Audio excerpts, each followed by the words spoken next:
Mga boss, dito ako sa sentro ng Sorsogon City. Dito ang Sorsogon City proper.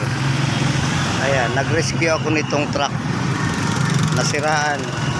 Truck ng soft drink. Ayaw umandar. So, titingnan natin. Ayan ang puging driver, oh. Tingnan natin kung ano sira nito. Baka yung driver ang may diferensya nito. Ayan, oh. Ito ang sentro ng Sorsogon City. Ayan. So, ito na. Bali tayo ng fuel filter. Kasi dati marumi na. Super rumi na ito. Barado na. So, palitan natin ng bago. Big. So,